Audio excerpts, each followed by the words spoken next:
Yo, what is going on guys, Houndish here, back with another Destiny video, and today Trials of Osiris has returned, and this week's map is Widow's Court, which is pretty awesome, pretty cool map. I think we've had it once before in year 2, obviously we had it a few times in year 1, but it's a lot of fun to play on this map, and this is a gameplay of me and my friend Lewis today. It's a pretty fun 2v3 game, but the cool thing is that it kind of highlights a lot of the points and the important things to notice on this map, which is what I'm going to talk about in general. But firstly, the loot for this week is boots at 5 wins and the pulse rifle at 7 wins, so it's a good week to grind if you want to pick up either of those. So Widow's Court is a very big map with some long and kind of, more importantly, pretty hazy lines of sight at distance, and there are a lot of common sniper lines throughout the map which are pretty tricky in some kind of spots. There are a lot of kind of narrow lines and sort of head glitches, or not so much head glitches, but kind of positions where people can peek over things and things like that. So it kind of can be a little bit tricky, and if you're sniping, you need to be pretty confident on the map in general. People will hard scope,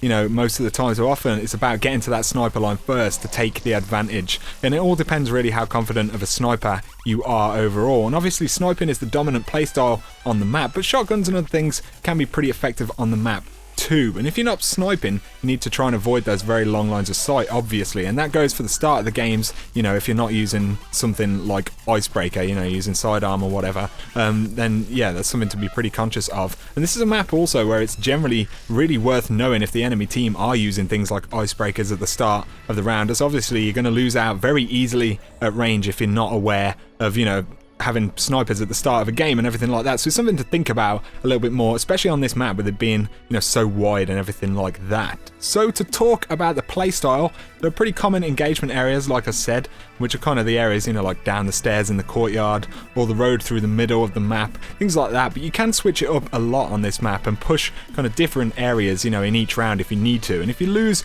regularly in one position, then you can try heading a different way. And flanks can also be pretty effective here too, because you can get kind of a teammate off radar at another angle to an enemy team from, you know, quite a distance when you're engaging them. So kind of you can break up and do some pretty cool stuff on this map, but again, it does depend how confident you are. And obviously you always need to be aware of how easily the enemy can sit on orbs, you know, on a map like this. So if you're split apart on the map, you need to have a good route to trying to revive each other. You know, obviously there are some benefits to splitting up, but also some negative elements of doing that, you know, as always. So to challenge heavy rounds on this map, it mostly comes down to sniping. You know, if you want to push another heavy or anything like that, a lot of people do split up as well on the heavy round on this map, kind of, since you can pick at the heavy spawns from a long distance with snipers. So most importantly, kind of have a plan of attack at the start of a heavy round. Don't start kind of making irrational decisions, you know, splitting up or not communicating on heavy round. That's pretty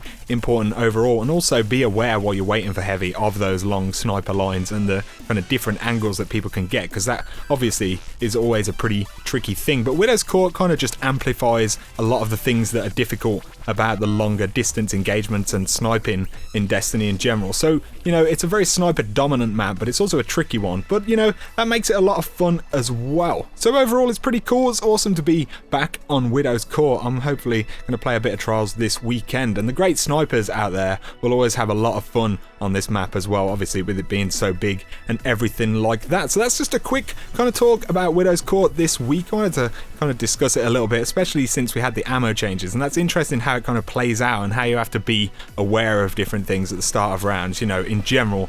For most teams, you know, it's pretty interesting how it plays out with, you know, icebreakers, sidearms and things like that. It's definitely something you have to think about a little bit more. But anyway guys, I hope you have enjoyed the videos, just a general kind of rant about Widow's Court. So let me know down below how you like Widow's Court for Trials. Is it one of your kind of favourite maps? It's definitely up there for me. I find it pretty fun in general. And anyway, I hope you have enjoyed the video. Drop me that like and comment down below if you have. And if you're new to the channel and you want to see a lot more Destiny content, then feel free to hit that subscribe button for a lot more. But for now, you guys take it easy. Have an awesome weekend. I'll see you very soon.